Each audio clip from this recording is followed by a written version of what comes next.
Okay, and welcome back to track one. I have the immeasurable pleasure of being here with Ian Coldwater. Hello, Ian. Hi, how are you? I'm very well. My day's been made a lot better by seeing your headwear. Thank you. I'm I very was saying excited to about our, it. I was saying to our previous speaker that I've got no idea how many speakers we've had today. A lot, but only two haven't tried to get in with the Alice in Wonderland thing so far. So thank you very much for doing that. Um, Of course. I'm going to give a quick shout out to our sponsors, and then we can begin. Of Sounds course, great. our sponsors have helped make all of this possible, and they are, in no particular order, Packet, Container Solutions, Rancher, OfferZen, the Cloud Native Computing Foundation, Honeycomb, Aqua Security, Kinfolk, Giant Swarm, and CloudBees. Now, today you are speaking to us about Alice in Containerland. We're all mad here.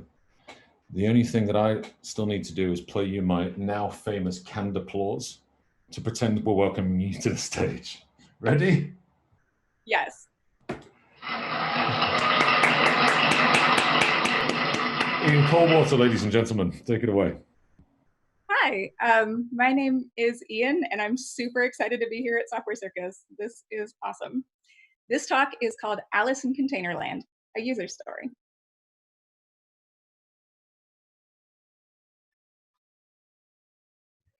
Uh, One sec. Okay.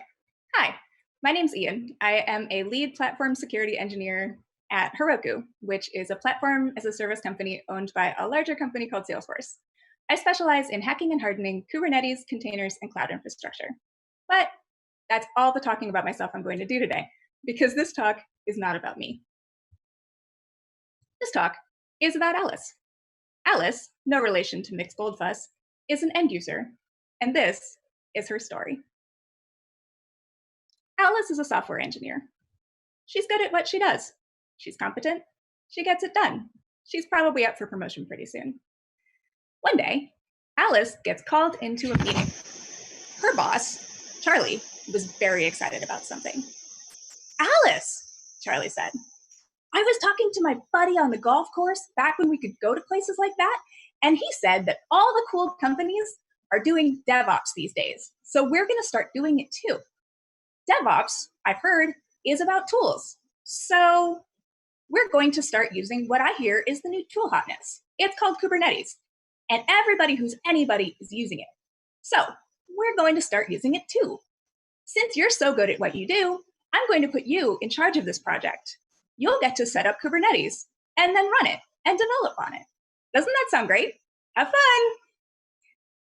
As Alice walked out of the office, she wasn't really sure entirely what she thought about this plan.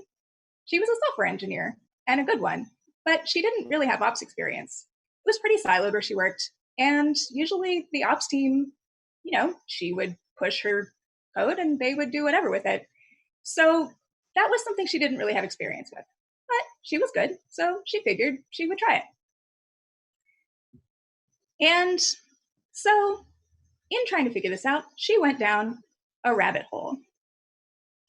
And rabbit holes there were. At first, Alice wasn't really sure what to do. She wasn't really sure where to go from here because Alice was a developer. She didn't have Kubernetes experience, and she didn't have container experience, and she didn't really have Linux experience either. She pushed her Git commits from the command line, and that was about as far as she got. So at first, she tried to do some tutorials. And because Alice was a developer, and a good one, she understood APIs. That seemed intuitive enough. And okay, she put her command into the terminal. She hit enter. There was a cluster. That seemed simple enough. Not so bad. But once she had Kubernetes up and running, Alice started having to learn the hard way. There were layers of abstraction upon abstraction upon abstraction. Kubernetes orchestrates containers, so a lot of it assumed that people who were reading the documentation for it had some familiarity with containers and how they worked. But Alice didn't. And when she looked up containers and how they worked, a lot of them assumed that she had familiarity with Linux. and how that worked, or that she had that kind of background. But Alice also didn't. But Alice was technically competent, and she persevered. But the learning curve was brutal. There was a lot to pick up. There were so many resources. A lot of them were kind of contradictory and pretty unclear. There were so many words and new concepts to look up and know. She wasn't really sure what a lot of them meant, and a lot of them sounded like nonsense. Reading here from my grandmother's copy of Alice in Wonderland, aka the Kubernetes Documentation. "The time has come," the captain said, "to talk of many things, of nodes and pods and etcd, and services and kings, and why containers contain not, and whether pigs have wings." This didn't make any sense at all. She kept going through it, learning these words and concepts, figuring out how they fit together, or at least trying. But as she was doing this, Alice realized that she was having an especially hard time figuring out certain aspects of Kubernetes.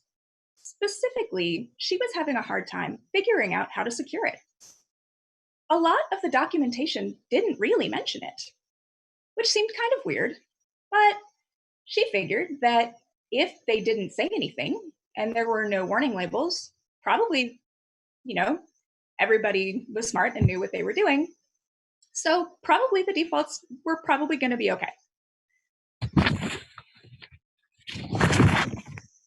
Sometimes she would run into parts of the documentation or other kinds of talks or essays on Kubernetes security, blog posts that also sounded like nonsense. This blog post about attacking Kubernetes here, called The Hunting of the Kubernet. "'Twas brillig on the slithy node, did gyre and gimble in the namespace escape, all mimsy where the RBAC modes, and the clone two wraths did break. Beware the Kubernet, my son, the pause that bites, the host path mount. Beware the kube proxy and shun the fruminous cluster admin service account." Chris Nover wrote that part. "He took his vorpal shell in hand, long time the max instance sought, then rested by a tall bee tree, and stood a while in thought. And as in uffish thought he stood, the Kubernet, with object grace, came whiffling through the cloudy stack, no container out of place." What on earth was going on? Alice had absolutely no idea. Shrug. So she figured she'd give up on the blog post for the moment, and she figured maybe she'd ask her friend Bob, who was a system administrator at an on-prem data center, if he had any advice. Bob said. "Around here, we secure things with a perimeter firewall, so that seems like a good idea. And we scan our servers to see if there are any vulnerabilities in what we're running with Nessus. I heard you can run a Nessus agent in a container. So obviously the way to secure your containers is to run a Nessus agent in it. Maybe try that?" Okay. So Alice put a Nessus agent in her container. But she still hadn't really figured out the Kubernetes part yet. So Bob's coworker, Faith, who was actually good at Linux, told Alice that Docker had really good security defaults, which sounded great. They were made by Jesse Frizzell, and they, involved something called SE Linux, which had the word security in it. So that sounded good, and obviously Docker was secure. So fabulous. Since Alice was running Docker containers in her Kubernetes cluster, she didn't have to worry about that then. No problem. Alice figured maybe next she should try calling the security team. And she didn't really like talking to the security team because a lot of the time they kept to themselves and they weren't always super nice. They really only talked to the engineers when they were filing bugs on them. And they often didn't really seem that interested in what they had to say. But she figured it was probably worth trying anyway. So she went to the security team and asked them for advice. The security team generally gave others very good advice, although they personally very seldom followed it. So the security team, as it turned out, didn't really understand containers or Kubernetes either. One of them said that he saw an ad in the airport for a vendor that promised to solve all of their cloud security problems back when people could fly, and that seemed like a good idea maybe. And Alice priced it out and decided that that was actually too expensive and was not going to try that. So she was going to try to roll her own.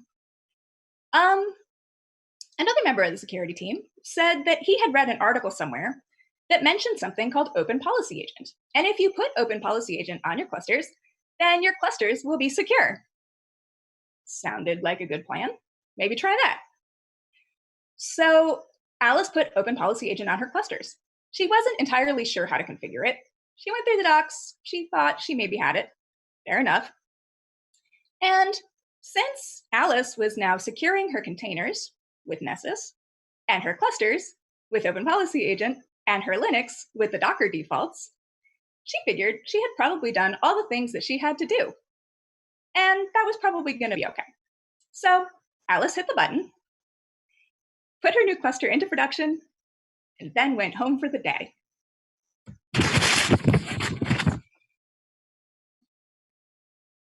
The next morning, magical solutions in hand, Alice came into work to discover that her cluster was leaking data all over the place, and there was a goose running around in there.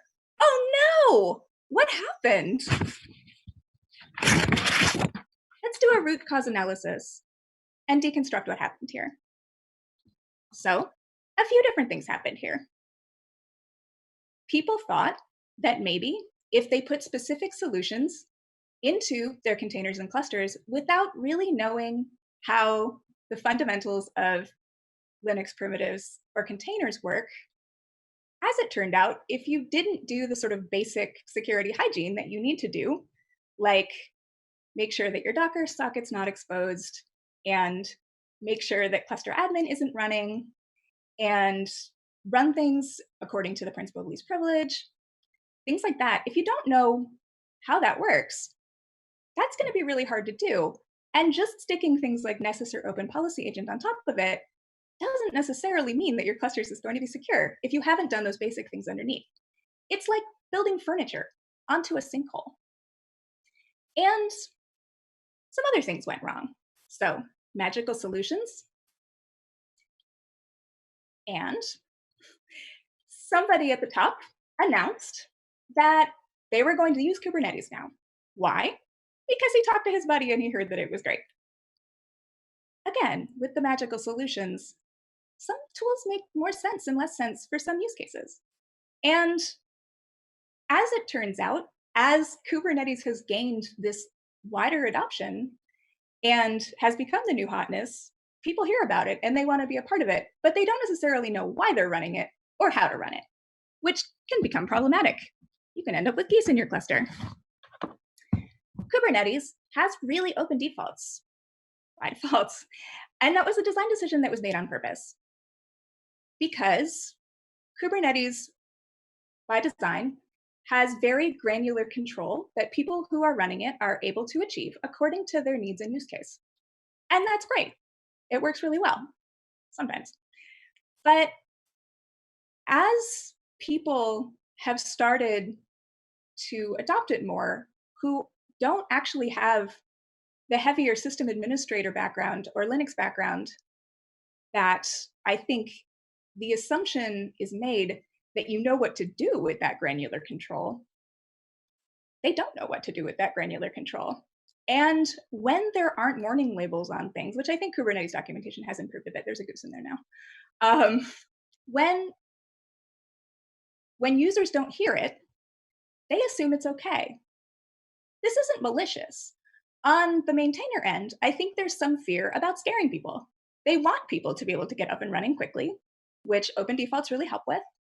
And they want people not to be really afraid, which is fair. But also, the users trust us as the contributors, as the maintainers of the documentation. And when we don't tell them, they're not necessarily going to know, especially when they're already facing these really intense deep learning curves for people who are suddenly being tasked with running this really complex thing who don't really have the background for it. And that doesn't mean it isn't learnable, but it's really hard. And I think we need to see those folks because they're an increasingly large population.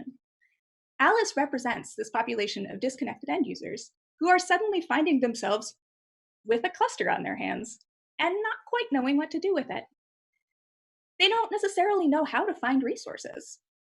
I talked to an end user who said, I would have expected something like this to have a big red warning label on the Kubernetes website. And when I went through the documentation, I didn't see it. So why would I know it was there? And the answer was, well, it was there because it was there was a blog post about it. And on the Kubernetes blog, and also they covered it on TGIK, which is tgik.io, which is great. You should check it out if you haven't seen it. But a lot of these really disconnected end users don't necessarily know how to find those kinds of resources. They don't know that TGIK is a thing. They don't know that the Kubernetes blog exists. And we need to start to close this gap so that those folks can understand where to find these resources and get the guidance that they need. Again, this isn't malicious. A lot of the folks who are really involved in Kubernetes documentation are a small population of technical writers who always need more help. So if you're a technical writer, it's open source, come contribute. And a lot of the time, the folks who are really heavily involved in the Kubernetes project are people who work with Kubernetes a lot. And so the pain points of that kind of new learning curve are something that they might not have to be exposed to as much. And the disconnected users who don't hang out in the Kubernetes community might not be exposed to them either. So these users need help. We need to see them and we need to help them. We need to communicate with them and make sure they know what they need to know. Because you can't really secure your higher order stuff without securing your lower level stuff. We can all come together more, start seeing each other more and listening to each other more and making sure that those folks have places to go and things to find.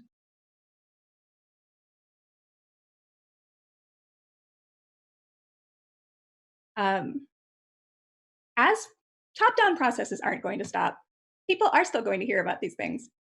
I don't know how much people are going to see ads in airports anytime real soon, but that's not going to stop happening. So we who are heavily involved need to make sure that we're bringing those folks in.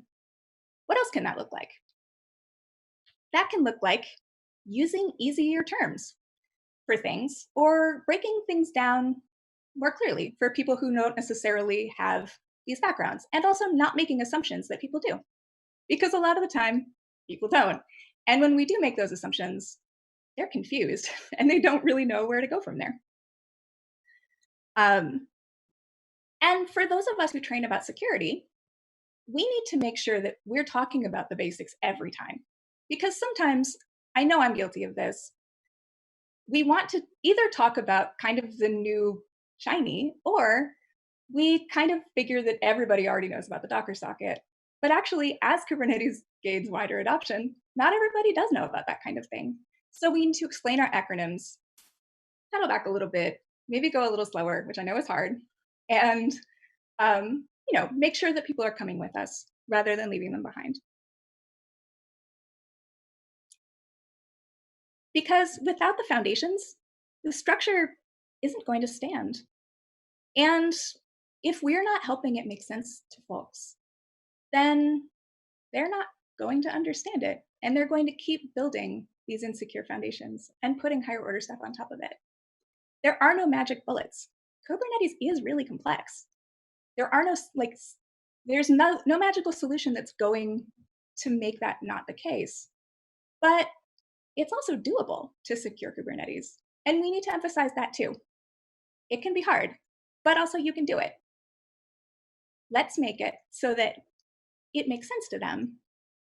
And then let's make it so that we help enable those folks to be able to come with the rest of us. Let's reach out more. Let's talk more. Let's communicate more. And we can do it. I believe in us. Thank you. Ian, wow. Okay, I'm gonna need to pull out my sound effects again. Here's the